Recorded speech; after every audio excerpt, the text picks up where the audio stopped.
Good morning friends, welcome back to my channel. আমার আরেকটি নতুন ব্লগে স্বাগত জানিয়ে শুরু করছি আবার একটি নতুন ভিডিও।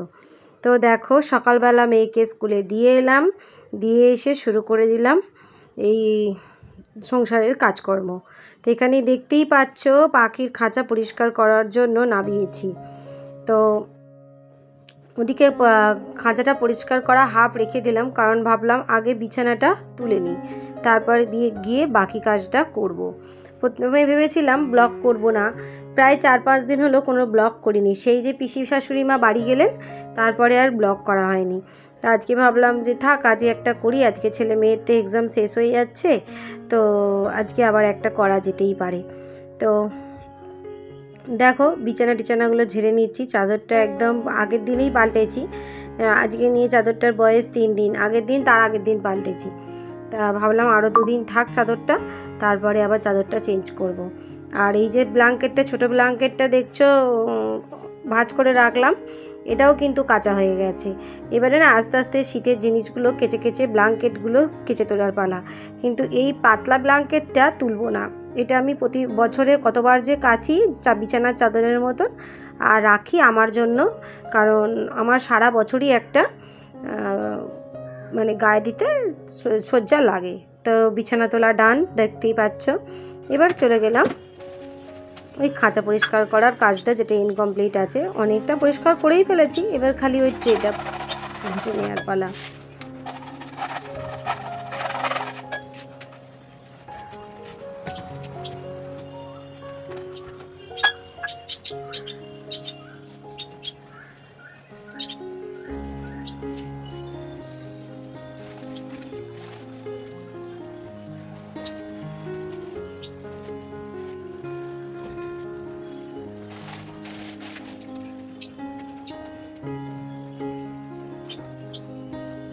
ব্যাস, বারান্দাটা পরিষ্কার করে নিলাম। বারান্দার নোংরা বারান্দাতেই দিয়ে দিলাম।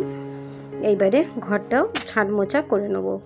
যতই নিট অ্যান্ড ক্লিন করে ঝাঁট মোছা করে রাখি না কেন, সারাদিনে যে কীভাবে এত ধুলো ঘরের মধ্যে হয় আমি বুঝি না। একদম যে রাস্তার ধারে ঘর তাও নয়, যে রাস্তায় বাস ট্রাম চলছে তার জন্য ধুলোগুলো উড়ে আসছে একটু গলিতে, কিন্তু তার সত্ত্বেও একটু ধরুন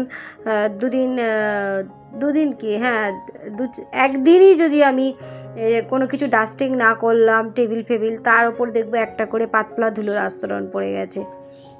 আর মেঝেতে তো সব সময় চলাফেরা, ওটা বসা, জানি বাচ্চার ঘর হবেই, তাও এত ধুলো হয়, এত ধুলো বেরোয় যেন মনে হয় কতকাল ঘর ঝাঁট পড়েনি।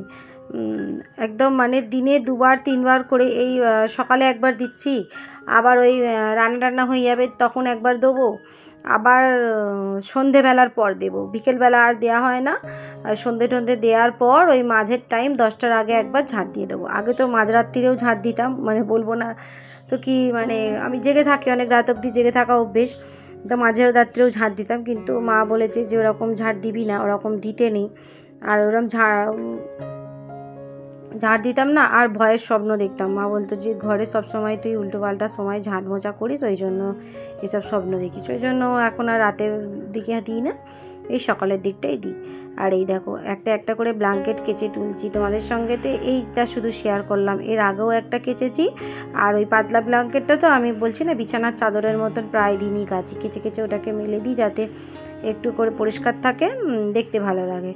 আর জলে ভেজানোর পর তো এই ব্ল্যাঙ্কেটগুলোর যা হাল হয়, ভাবি যে একটা বছর কাচবো না, ড্রপ দেবো, কিন্তু কোনো দিনই নয়। কেনা থেকে এই ব্ল্যাঙ্কেটগুলো প্রতি বছরই আমি কেচে না কেচে আর কি তুলতে পারি না, প্রত্যেকটা বছরই কাচি এগুলোকে, এতটাই ময়লা হয়ে যায়। ওই যে ওয়ার ইউজ করি না, এগুলো ওয়ার ইউজ করলে ভালো হয়।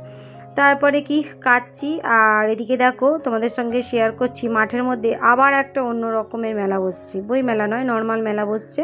কি শেয়ার করতে গেছি বলো তো, নাগরদোল্লা বসছে, যেটা আমাদের এখানে আমি খুব কম দেখেছি বসতে। আন্দুলে হয়, আরও আদার্স একটু দূরের দিকে হয়, কিন্তু আমাদের পাড়াতে এরম নাগরদোল্লা বসছে এটা মনে হয় আমি দেখিনি। নানান রকমের দোল্লা দেখেছি।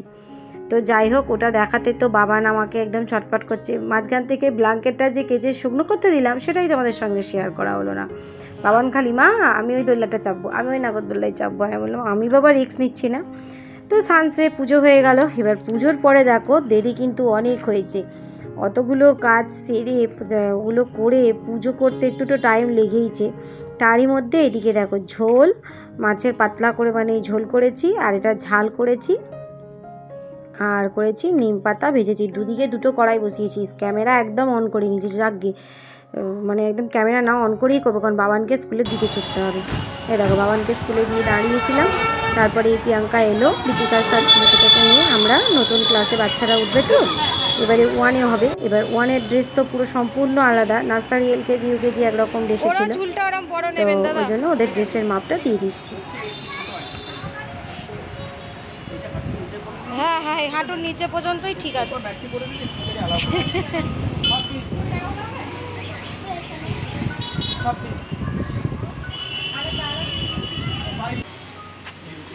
আর তারপরে দেখো আবারও বাড়ি এসেছিলাম। বাড়ি এসে আর কোনো কাজ তোমাদের সঙ্গে শেয়ার করিনি। এখন পরীক্ষার শেষ দিন, এই যে ছেলের পরীক্ষা হয়ে গেছে। আইসক্রিমের দোকানে চলে এসেছি। 95। এই যে পরীক্ষা হয়ে গেল, দেখা পরীক্ষা শেষ। কথা দিয়েছিলাম পরীক্ষা শেষ হয়ে গেলে আইসক্রিম কিনে দেবো, দিয়েছি। এখন এই মহারানী আমার হাতে আছে, আমারটা মহারাজা, আর আরও প্যাকেটে আছে, প্যাকেটটা ওই যে ছানার হাতে। থাক, খুলতে হবে না, বাড়ি গিয়ে দেখবে। তো এখন আজকে লেখা পরীক্ষা শেষ হয়ে গেল, মেয়েরও শেষ হয়েছে, ছেলেরও হয়েছে। আর এবার প্রজেক্ট, বাবানের এবার সব প্রজেক্ট চলবে আরও 1 সপ্তাহ। তো চলো, চাপ অনেকটা কমে গেল।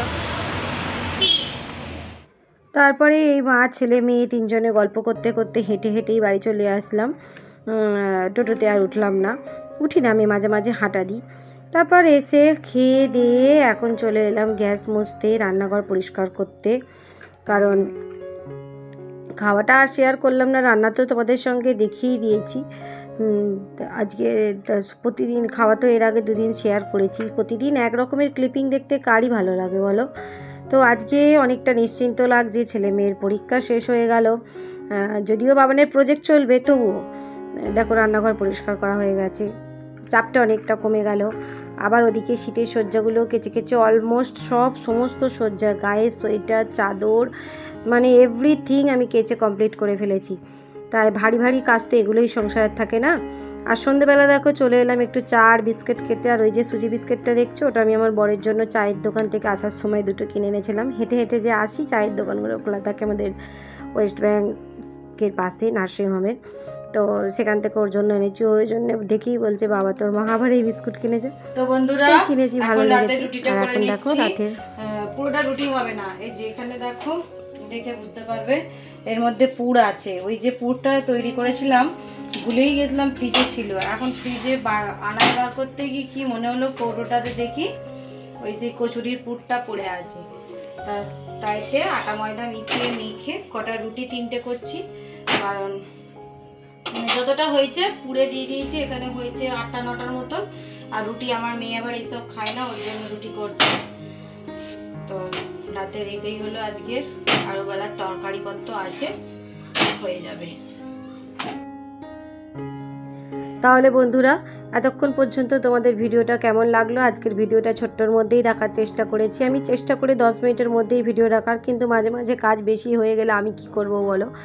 তো বন্ধুরা তোমাদের কাছে আমার একটাই রিকোয়েস্ট, তোমরা যারা যারা আমার ভিডিও দেখছো অথচ চ্যানেলটা এখনও সাবস্ক্রাইব করোনি, প্লিজ সাবস্ক্রাইব করে দাও, আমার পাশে থাকো। তোমাদের ভালোবাসা ছাড়া ওয়াইটিতে এগিয়ে যাওয়া খুবই অসম্ভব, মানে সম্ভবই নয়। তাই তোমরা প্লিজ এই দিদি বা এই বোনকে যে নামেই ডাকো না কেন, একটু সাপোর্ট করো, আমাকে এগিয়ে যেতে সাহায্য করো।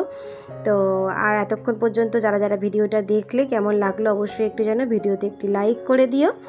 আর যদি আমার ভিডিওগুলো তোমাদের ভালো লেগে থাকে তাহলে আমার নতুন বন্ধু হয়ে আমার পাশে থেকো। আর যারা অলরেডি এই কাজটা করেছো তাদেরকে অসংখ্য ধন্যবাদ, অনেক অনেক ভালোবাসা। আর এই দেখো আমার রান্নাও প্রায় কমপ্লিট। ওই পরোটার মতন ভাজাটাতে না আজকে বেশ ভালো লেগেছিলো, এরমভাবে কখনো করি না, ছাকা তেলে করি, কিন্তু আজকের এটা খুবই ভালো লেগেছে। তাহলে চলো সবাইকে টাটা বন্ধুরা, দেখা হবে আবারও একটি নেক্সট ভিডিও।